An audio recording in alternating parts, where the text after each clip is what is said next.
Hi, everyone. I'm Pam, and I'm just gonna wait for people to join us before we start the program.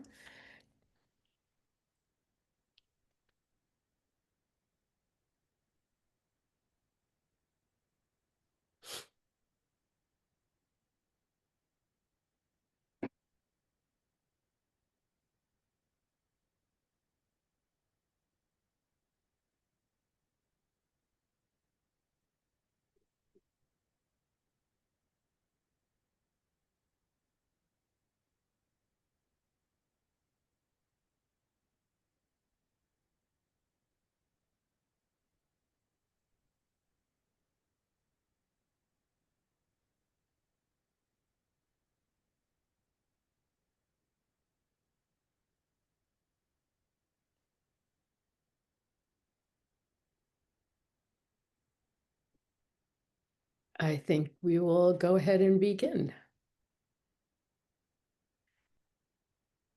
So, hi, I'm Pam Morton, National Basketry Organization's Executive Director. I want to welcome you to NBO Presents. We're excited to have you join us today for Up Close, the Lifetime Achievement Award.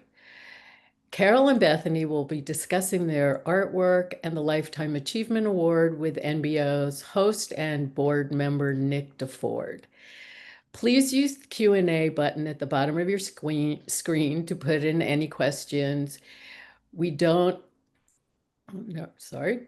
Nick and I will be monitoring your questions throughout the program. As you can imagine, these webinars have a financial impact on NBO. I will be putting a donation link in the Q&A section, or you can go to nationalbasketry.org to the donate tab.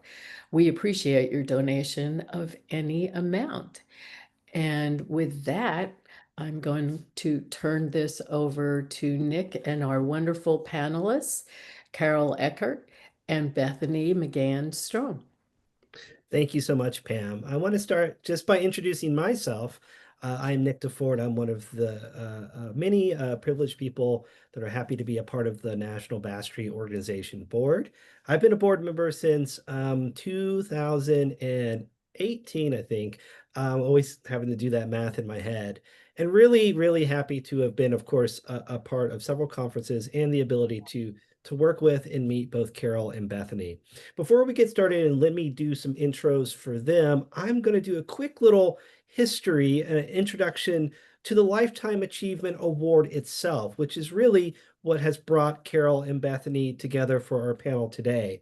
The National Basketry Organization presented its first Lifetime Achievement Award in 2013 at the Biennial Conference at Aeromont School of Arts and Crafts in Gatlinburg, Tennessee. This award recognizes the work of individuals whose art has influenced the field of American basketry and acknowledges superior achievement over the course of an entire career. Those who win this award are living role models who have made extraordinary contributions to the creation, support, and growth of the field of American basketry. Carol Eckert is a 2025 awardee, but past recipients include John Garrett, Flo Hoppe, Leona Waddell, Dorothy Gill Barnes, Cynthia Taylor and Aaron Yackham, Dolores Churchill, Ginge Lakey, Jane Sauer, Joanna Shantz, Lois Russell, and Dawn Walden. The Lifetime Achievement Award program expanded this year in 2025 to recognize a lifetime awardee and for the first time a young maker, which brings Bethany Strohm to this panel as well. Bethany created a basket specifically designed for Carol and was presented to Carol this year at our conference. If you made it to the conference, hopefully you saw it. Maybe you saw a picture of us advertising for this, and maybe Bethany will have it in her presentation today. The National Basketry Organization is grateful to the Maxwell Hanrahan Foundation for fully funding this program. And so that's just a little bit of history about this specific award. And now I want to give a little bit more of introductions to our two panelists today, Carol and Bethany. And I'll start with Carol. Originally trained as a painter, Carol worked in a variety of media before discovering basketry.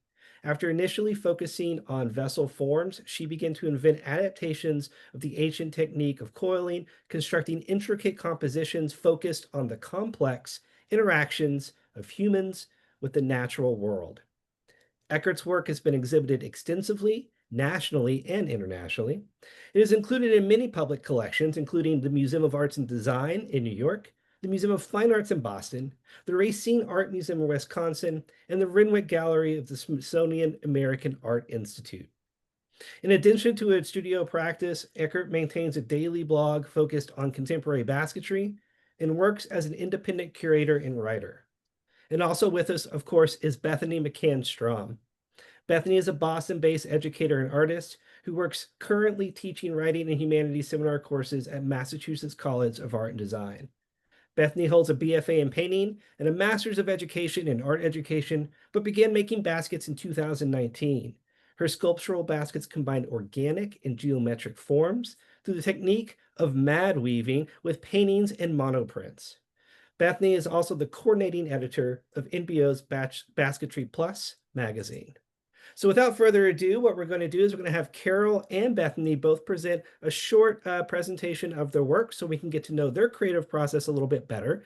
And first up is Carol. Oh, wait, let me say one more announcement. If you have questions during any of this, we're going to have an extended Q&A portion at the end of this panel. We really would love to hear from you. If you have specific questions for Carol or Bethany, or maybe something that would get them in conversation together, please use the Q&A. Know that we might not get to your question until the end, so don't be be patient as we get to it. But please use the Q&A at any point. I'll be monitoring that and writing down questions as people pose them. So now, without further ado, Carol, please tell us a little bit more about you and your creative practice. Okay, let's see here.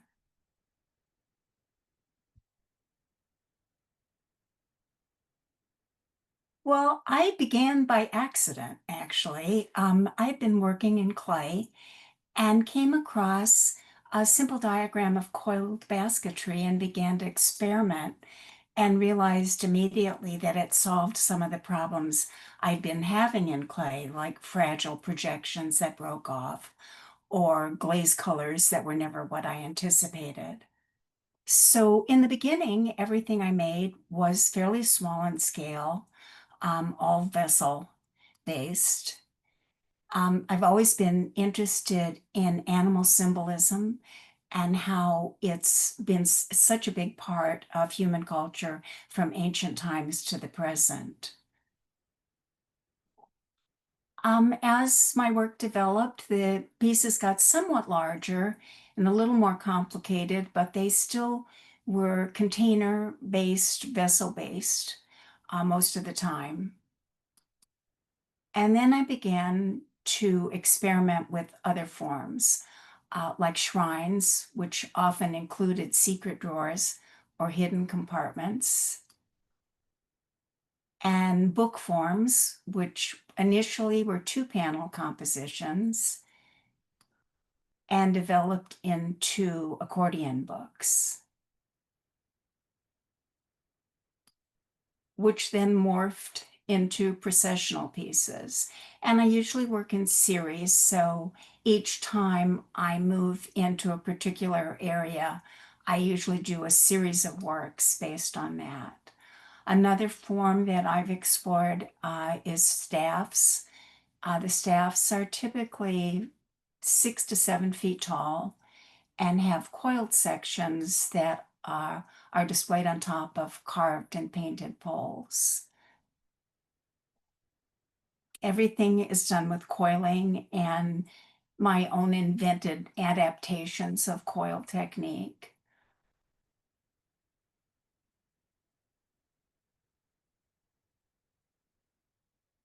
All of my work is about humans' interaction with the natural world, the view of the natural world. This is, I'm going to show you several wall pieces. They tend to be about 6 feet wide, and these all have mythological themes. And mythology is one way that humans have expressed their relationship to the natural world over the years. This is In the Beginning, Valley of the Quest, and Time of the 10 Sons. Another staff piece, this time featuring mythological birds that are 3 of which are mounted separately to the wall behind the staff. And the Fall of Icarus, which is a floor piece, scaled to fit onto the human body so that the leather straps could be tied around a person's arms. When I was a painting student, some of my favorite classes were in the art history department, and art history has been a continual influence on my work. This is a wall piece based on 14th century watercolor by Albert Dürer, and several wall pieces based on 17th century Flemish paintings with piles of dead game, paintings that indicated humans' view of dominion over nature. Memento Mori is a floor piece. It's about contemporary humans' impact on birds. It eventually included 100 birds, and each one was constructed from photographs sent to me from across the globe after an Instagram request.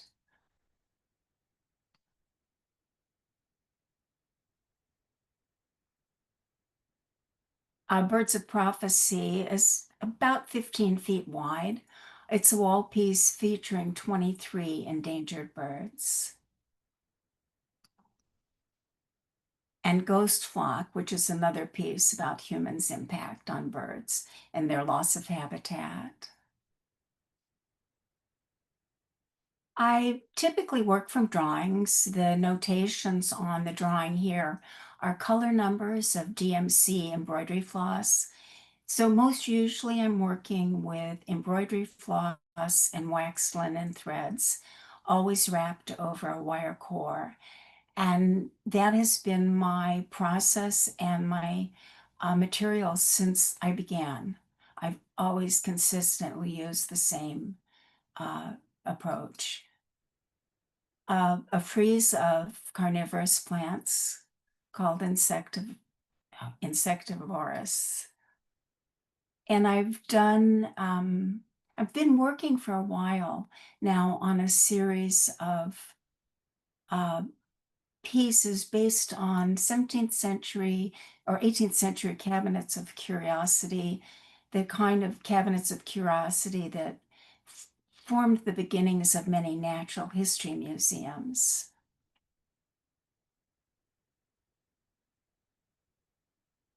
I continue to incorporate vessel forms into my work, sometimes in the form of coiled vessels, and sometimes as found drawers or cabinets. And one of the things that fascinates me about natural history museums are the collections of specimens of birds and insects.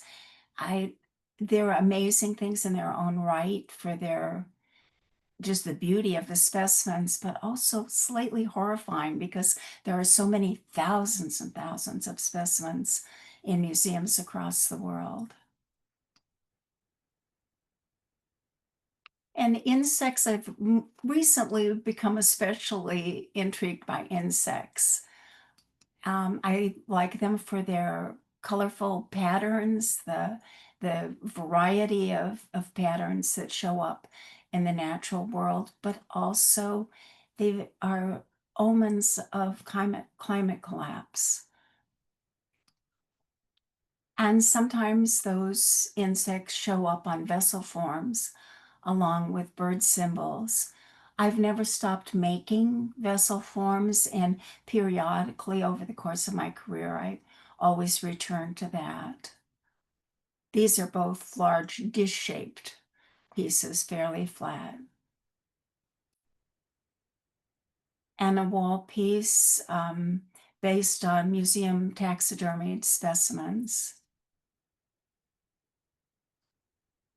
And then I'll end today with a fairly recent piece. This is shredded. A bald eagle is a an animal that's layered with symbolism. In some cultures, it's a sacred bird.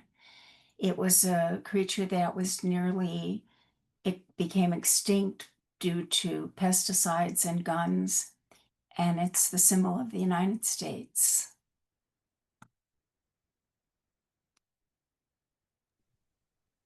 Thank you so much, Carol. That was wonderful.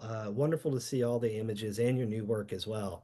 Also, our shared interest in DMC floss and also natural history museums and cabinets of curiosity, which I also love. So hopefully we'll talk more about that in the question and answer at the end. So Bethany, would love to hear more from you about your creative work and your baskets. So you're up next. Hi, yes.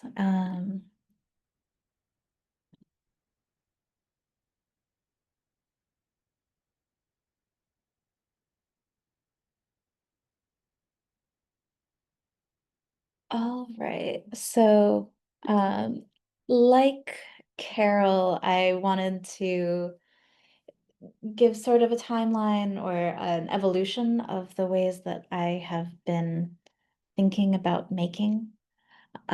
This is not a basket, or it is a basket. I painted it when I was an undergraduate at Mass Art, in the painting department. I was thinking of it as a book at the time. It was a container, it was a figure painting, and looking back, I think it might be my first basket. There's a lot of ways in which I was thinking about volume and containers through that piece that are still 12 or so years later where my brain is. Um, I had the opportunity several years later to take a sculptural weaving class with Natalie Maybach, and she introduced us to so many different ways of making. She did hold up a Mad Weave vessel during the plating unit and say, this is Mad Weave. I'm not going to teach you how to do it." And I immediately wanted to know how to do it. So I went home and kind of brute forced my way through figuring it out.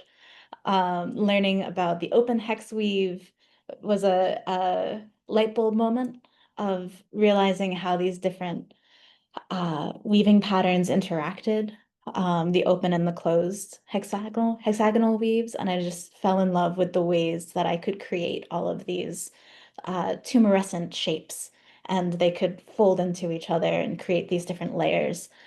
So these were two pieces that I created through that exploration.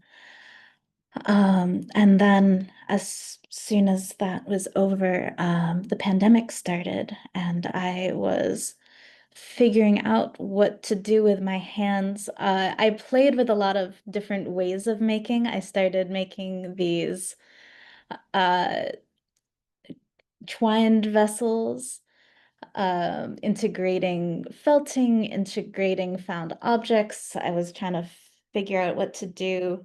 I wanted to make furniture, but my cat claimed it all, so I couldn't keep it around without him clawing at it. So someday maybe return back to that. But I couldn't get the Mad Weave out of my head. I started mostly thinking about triaxial forms and uh, trilateral symmetry, or hexagonal symmetry that uh, the hexagon weave naturally forms, before moving into these more experimental, looser, more organ-like objects. I think the vessel still stayed because I like the idea that they can hold things. I also began playing with, I guess, found material. A lot of the materials that I use are old paintings, old prints, old monoprints that have been taken apart, repurposed. This is one, it's not a very successful monoprint, but deconstructed and woven back into a vessel, it becomes, it's still an image, it's still like a painting, but it's also a container. I also played with this idea more recently in a more intentional way, creating paintings to be woven. So relying less on scavenging and more on preparation, to create these sort of vesicle shapes. As I was painting them, thinking about like these swooping forms that were carrying something across the surface. I also have been thinking about how this technique translates into non-flat materials, so using round reeds, mixing that with random weave. The piece on the left is called Infection Basket. So there's this sort of micro and macro quality that I think triaxial weave has. It feels like it's atomic, and it feels like it can be so big. So I was thinking about the way that our bodies are built, the way that our pieces are connected on a microscopic level, and when something goes wrong, when that breaks down, um, the different forms and patterns that emerge. Um, I also I love the way that these two weaves talk to each other. Mad weave is just basically a denser open hex weave. You can shove more weavers into the spaces in between. Um, and this was my attempt at illustrating that. So there's no mad weave in this piece. It's all illustration on top of paper mache, on top of open hex weave in reed, just to try to visualize that, like thinking of it as a teaching object, like an anatomical model, but in 3D. This piece also came out of thinking of anatomical models, the ways that uh, colors are sort of abstracted in biology textbooks. They're made a little bit more candy-like, but it's also like all the colors that skin has without it being gory, without it being fleshy, a bit impressionistic. So I really enjoyed the painting process of this. I think I've never stopped being a painter. And through this, thinking about where the different colors and shadows and highlights and the different temperatures of color, the warm tones and the cool tones, would fall with a certain temperature of light, but still in a vessel form. A few years ago, I also was really interested in exploring the intersections of the mad weave, how to take advantage of where the weavers come together at that three-way intersection. There's a little hole. It can be used for hairs, it can be used for netting, and no, I was playing more and more with this sort of tumor-like, life-like, but not living forms, but still vessels, still the possibility of containing things. This piece, Spine Basket, was, I think, a turning point. Instead of thinking about just painting the surface, I was also thinking about painting this extra top layer. So I created all of these polymer clay colored beads and arranged them on the surface, thinking about the way that light would be hitting this object, but also built them up into steel spikes. So they're all stuck into place with a series of beads and steel wire. So it's sort of like a nest that protects itself. But it's also this, yeah, maybe sea-like spiny thing, or sea creature-like rather. This past year, I also have been experimenting with an extra grid on top of the grid, by building up a surface of spike. I can sew into the top layer of beads to create this extra matrix on top. I think that a lot of my work, as I mentioned, I'm thinking of like this macro and micro uh, patterns that are involved in, or that are built from hexagons. The piece on the right, I named erythrocyte because the shape of it and the squatness of it reminds me of a red blood cell. But that's not the smallest building block, so it also has this other structure that defines it. And that leads me to Drosera, which is the piece that I am honored to have created for Carol for the Lifetime Achievement Award. I've been enamored by her work. I love, I mean, I feel like I particularly, her insect work caught my attention. And so when I saw her recent pieces of insectivorous plants, I was thinking about how I could respond to those. My work is more abstracted than in style, but I was still thinking about how I could create something that is enticing, that is like a trap, in the same way that an insectivorous plant is. So all the beading is semi-precious stones, aventurine, sort of to mimic this beautiful scented nectar that they give off. And the lattice over the top is like a net, like a trap. So I wanted it, yeah, to be both beautiful, enticing, and also a little dangerous. Um, and yeah, I was excited to bring it to the conference because it's so lovely to share work with other makers. The first thing that everyone does is they flip it over and look at the bottom and see how it's all put together and how it works. And I made so many great connections this summer.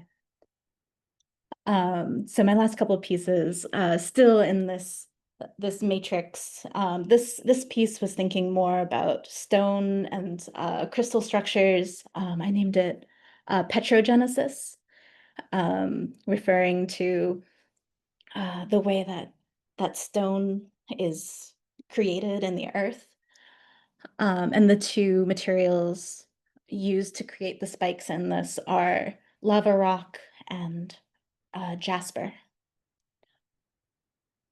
And then finally, this is one of my most recent pieces. While at the conference, I was also fortunate to take a workshop with Pat Hickman. I learned how to use gut, which helped me explore this layering effect that I've been really interested in. So this piece is Ethrosite 2.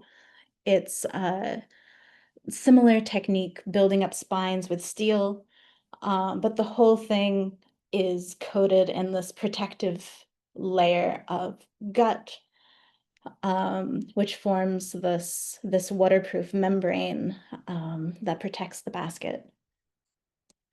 And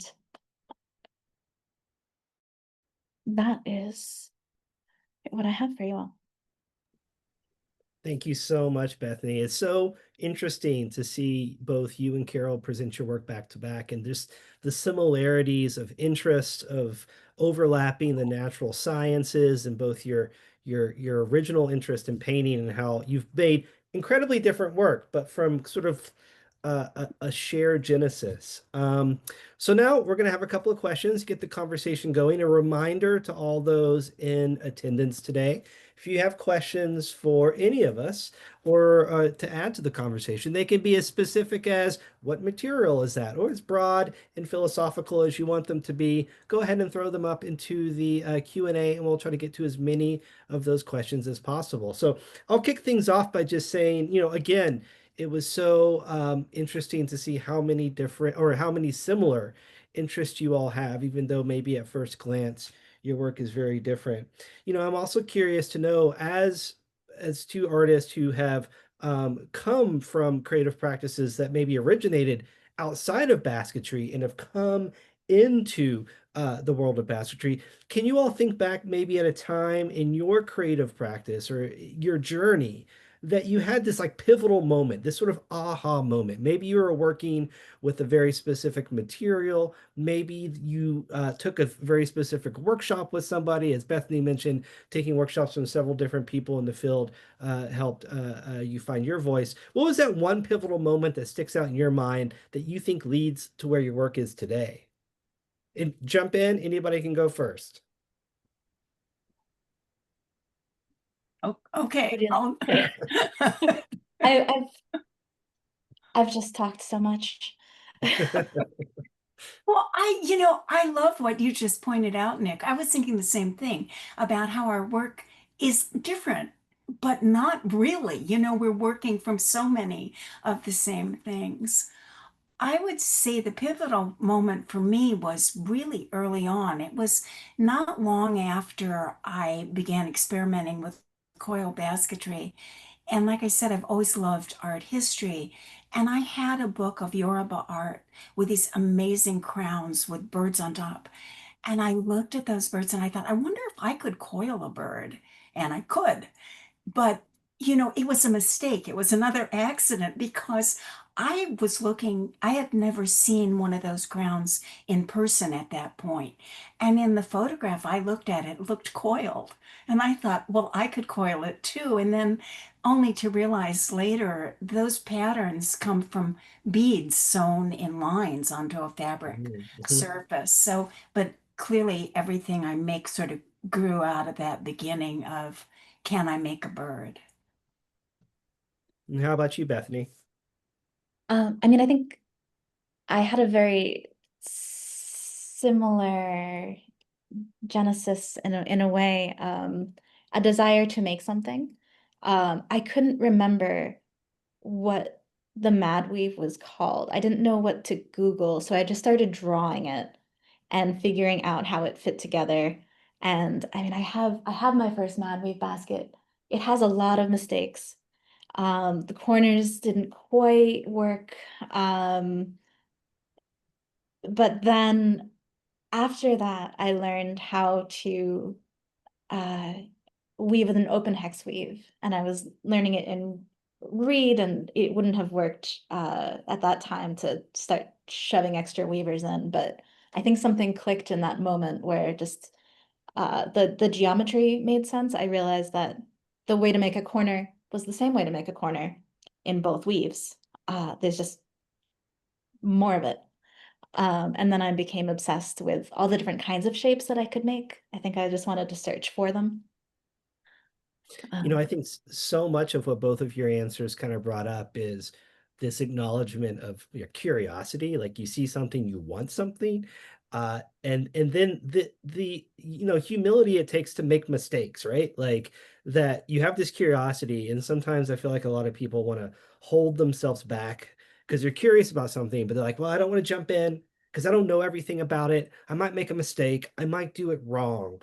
But it feels like these pivotal moments for you all to move forward, where it's about just trudging ahead and making those mistakes anyway. And I think about that a lot when we reflect on our journeys as artists. And the old question, if you had to go back and do it all over again, what would you do differently? And the right answer is you wouldn't do anything differently, because every mistake that you made led to where you are here. So it's sort of a kind of a turn of that question is maybe not so much if you could go back and change any of your trajectory, but thinking back about when you started to work with basketry materials.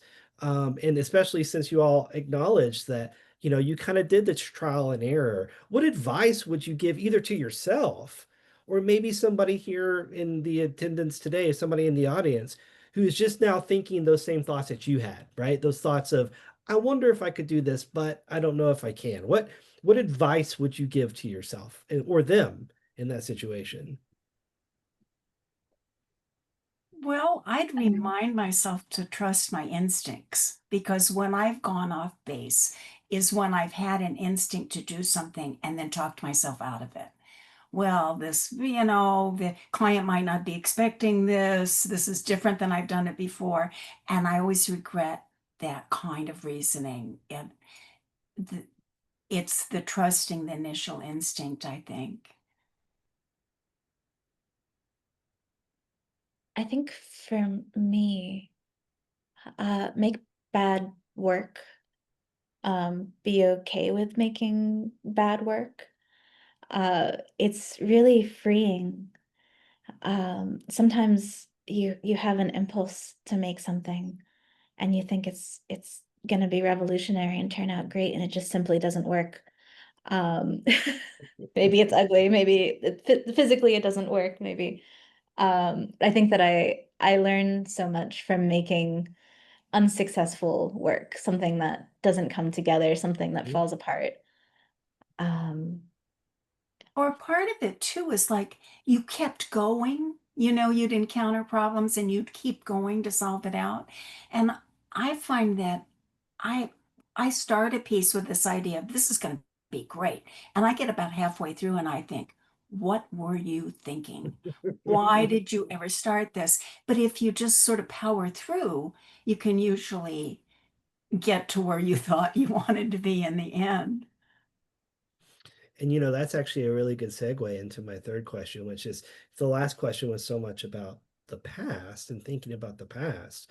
What do you ever aspire to, like in your daydreams and blue sky thinking fantasies? What's a project you've always wanted to do that maybe would break out of ways that you're currently working now, or just you would dream to always work with a particular material or process?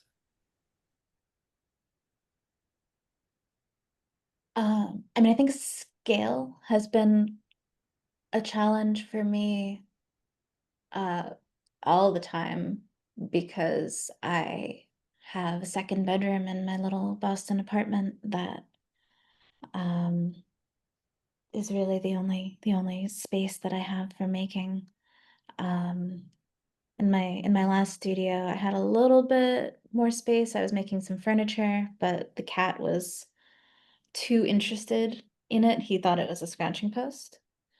But I did love that process. I would love to go back to working larger, working human scale, because uh, a lot of what I'm thinking about when I'm making work is uh, the experience of having a body. And yeah, so scale, I someday.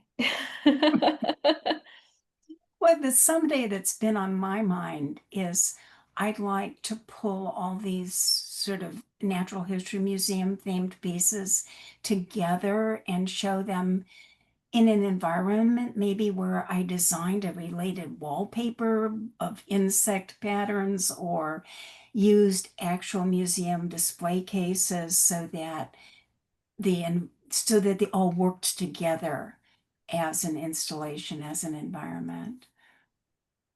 Well, and it's so again so interesting as you brought up in your presentation, having this interest in natural sciences and Bethany as well, but also both of you all related to in some ways to Boston, Bethany, you being there now, and Carol, but I was really privileged enough to be in Boston for a short time last year and was able to go to the Harvard Natural History Museum, which is incredible for anybody in the audience who has those interests should definitely go. And I'm sure you both have been. Oh yeah. Well, as a child, one of my earliest memories is the Natural History Museum in New York. And we used to go frequently on weekends. So that's one of my very early memories. Yeah, yeah. Gonna take and again another plug out there that if you have questions for Bethany or Carol or anybody, we're gonna get some questions. They're coming in now. So this first one's for you, Bethany. It's a technical based question from Nolan. On that very last piece that you showed in your side presentation, the one with the where you use the gut. Is that color that's coming from it, is it from paint applied to the gut, or is it just the material underneath the gut with the color coming out? That is only the material underneath. I used very brightly colored beads, and the surface of the basket underneath is a very bright red. So it has some radiating glow that comes out. But I was with Nolan in Pat's workshop this summer and had played with wanting the gut to be more opaque in certain areas. So painting in and then layering on top and trying to make it not look painted. And I think that that's still an avenue to experiment with. But this one doesn't have any painting. Mm. All the colors from underneath.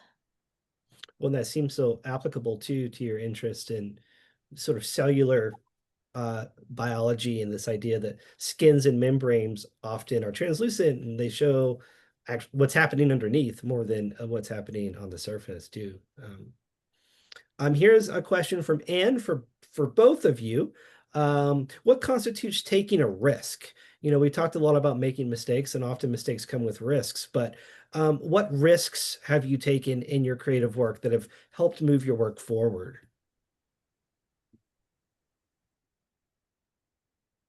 Well, related to what Bethany talks about, scale, anytime you scale up and do things bigger. One reason I like coiling is because it's very dependable. I know what it can do, and I can, instead of coping with the process itself, I know that I can make what I want to make. But anytime I scale up, all of a sudden I'm thinking about armatures and just those sort of practical things about whether something will collapse or whether I can make it work. I think for me, a lot of it is time. I have gotten really interested in uh, detailed adornment and these processes that may or may not pay off in the end. And it could take me 40 hours, it could take me 80 hours, it could take me more to realize that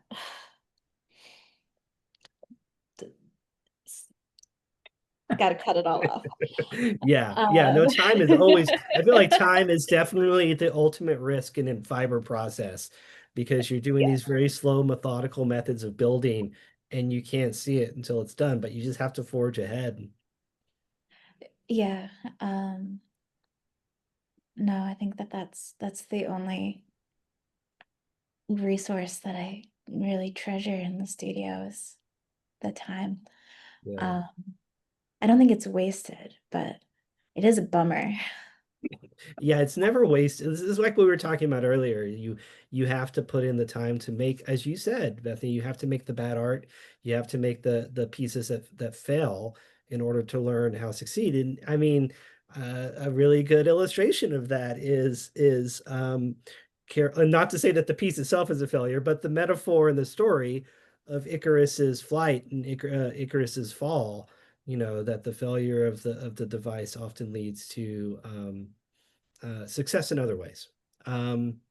Here's another question specifically for you, Bethany, but I think this will be really interesting too to get Carol's input on her work as well, only because I knew it's something you also think about too, Carol, which this person in the audience is asking, working large scale with the furniture and the chair that you were working on before, your cat.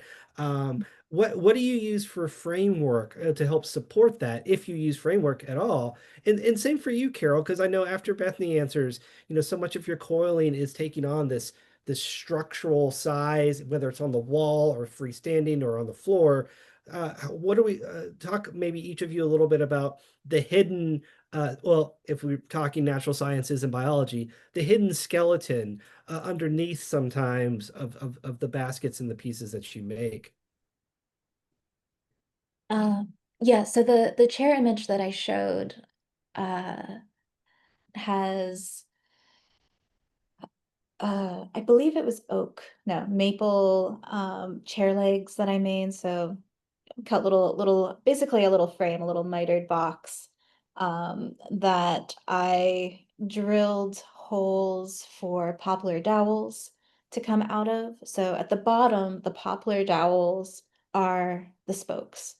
And then as the chair gets higher and higher, some of the spokes get cut away and are replaced by more uh, bendable, more flexible spokes. So that, I mean, that chair has an effect of when you sit down, it kind of hugs your butt. The the sides come in and it folds up around you. But the base is very sturdy because the base is all hardwood. And then it's completely stuffed with upholstery foam. Um, so I built, it has technically 5 bases, Okay. because each leg is a base, woven up and then connected. And that's the hard part. And then the soft part starts at the top. The middle of the seat is a base, which comes up and then down, and then everything is cinched together into the middle. So yeah, there's some hard framework, but it's only at the base of it, and everything on top is a softer material. Excellent. Carol, what about your, I guess, structural ness beneath the pieces? How do you can use Well, those? the structure tends to be part of it since I'm Mhm. working over wire. And sometimes I'll have to reinforce a little, but as I work larger, I tend to work with a little heavier gauge wire, which is sometimes a challenge. You can't get it too heavy, or it'll collapse on its own. And you have to have the wire I use has to be quite malleable. So sometimes I will add extra layers of wire behind, but a lot of times my structure is apparent.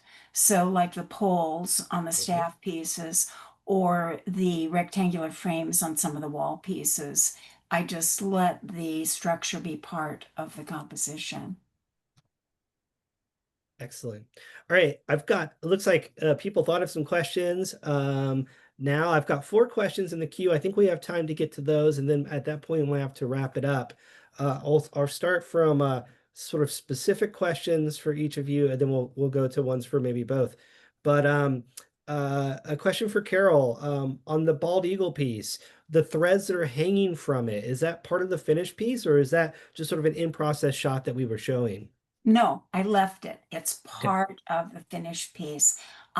It was part of the process. It's part of the making of it, but I left it on purpose. What was the purpose behind that, or what was that sort of the strings representing I'm for you? working with the idea of shredded.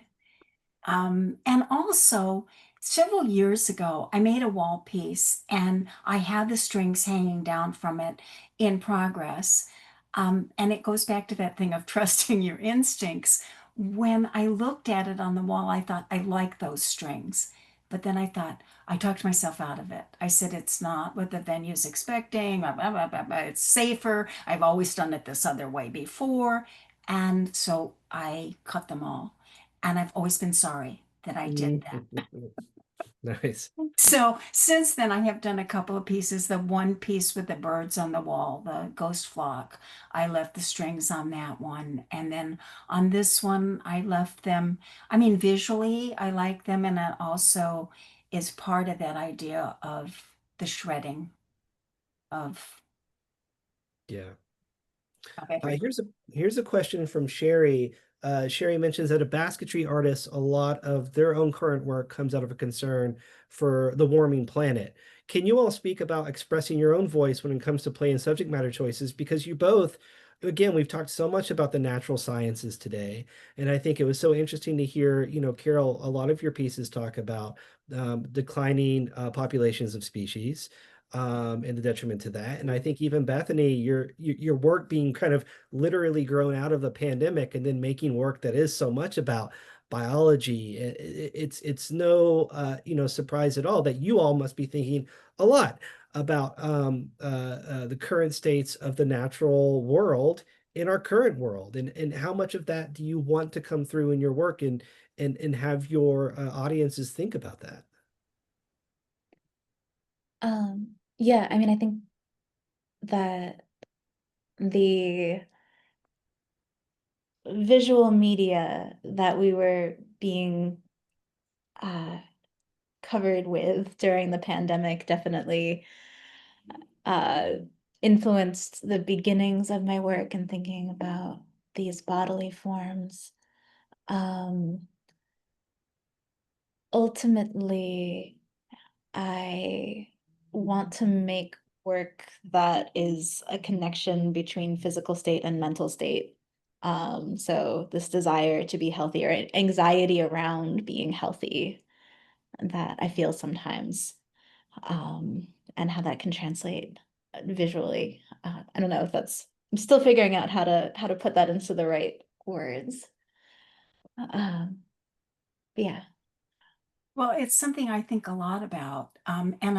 It's part of I've been influenced by art history, and it's so much of art history is based in mythology. And I think about some of the early myths and how the relationship that ancient people had to the natural world compared to the relationship that our society has to the natural world.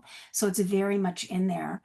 And I think that in the basketry community, I think most basket people are very aware of it because it's particularly people who gather, who see, loss of their materials.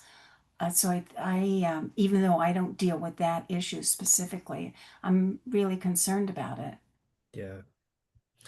All right, for our final two questions, we've got some questions that are kind of uh, uh, uh, related to the basketry process on sort of the other side of it. First off, it's a very pragmatic question from one of our audience members. This is specifically for Carol, but for both of you, because I know I've seen both of your work in person. How do you pack and ship your pieces with all of these very delicate elements involved in armatures and the pieces themselves? Are there any recommendations or resources that you have for newer artists? Oh, I hate packing and shipping. What can I say? It's always a challenge. But I will say that my work doesn't break, it doesn't damage. The worst shipping I ever had was a piece that was about 8 inches tall when I sent it out. And when it came back to me, it was about 3 inches tall. Who knows what happened? Somehow they had, you know, accordioned it down, and I was able to just pull it back into shape. I never exhibited it again because, it clearly, who knew if it was going to hold up, but I don't have to deal with breaking. And when I work large, I work in component parts. So when I have a big wall piece to send, I have smaller, like a series of 5 panels to send instead of one large one, so that I can, you know, so that it's not as expensive. Uh, Bethany, how about you? yeah, I always double box. The basket that I made for Carol for the award, um, it did arrive very crushed. The box was very crushed. It was very scary, but the piece was okay. It's that double boxing. Well, that one wasn't double box. I ordered the double box. They put it in the bigger box and then like it ended up okay. I was a little mad about it. For more delicate pieces, I've actually like built cradles for them. They're not pretty looking, but just be like taking some foam, carving out a space for the legs to fit in, and then making a top for it that plunges it in place so that there isn't any pressure on the spine. That's how the spine basket has traveled. It's done more traveling than I have this past 2 years. So that's held up pretty well for it, and there's no contact against the outside of the box. I know Pam's coming on, so we're about to wrap things up, but I've got one final question, and this is a pretty fun one, which is from Anne. What have you all been reading lately, or do you have any reading recommendations for our audience? And I feel like this could be anything. Your all's choice. It could be fiction or nonfiction or stuff related to your creative practice or not. It's this one. It's called Craftland. It's a new book about very, very traditional crafts in the UK. Insert Craftland, in search of lost arts and disappearing trades. And it's just fascinating. It's about bell ringers and stonemasons and all kinds of very ancient crafts. And also the closest thing to basketry is rush, a rush maker from the UK. But I'm kind of fascinated with the history of things made by hand. Excellent. Bethany? I don't have a scholarly answer. I've been reading a lot of horror novels lately. I just finished House of Leaves. I'm reading I just started House Shirley of Leaves, Jackson. actually. So It's a fun journey. For sure. it's a weaving in itself. Yeah. Uh, no, I think I wanted to experience the spooky season in New England, and That so totally makes sense to me. So that's been my my vibe the last several weeks. well, I want to take this moment to really thank Bethany and Carol for being both wonderful panelists and wonderful people to work with, but also amazing artists. So thank you so much for sharing your creative practice today with both me and everybody in attendance. And now I will pass it over back to Pam. Hi. So I love listening to all of you talk about your work. I love your work, and it's been a pleasure working with Bethany and Carol throughout this past year. I really, on behalf of NBO, I want to once again thank the Maxwell Hanrahan Foundation for supporting the Lifetime Achievement Award program. They really came through and made this a much more robust program for us. Thanks to all of you for joining. I hope you enjoyed the program. If you did, and you feel like donating, you can always go to our website and click the donate tab. I want to thank Carol, Bethany, and Nick for their participation today. A recording of this program will be available next week on our website, nationalbasketry.org. And thank you all for joining us.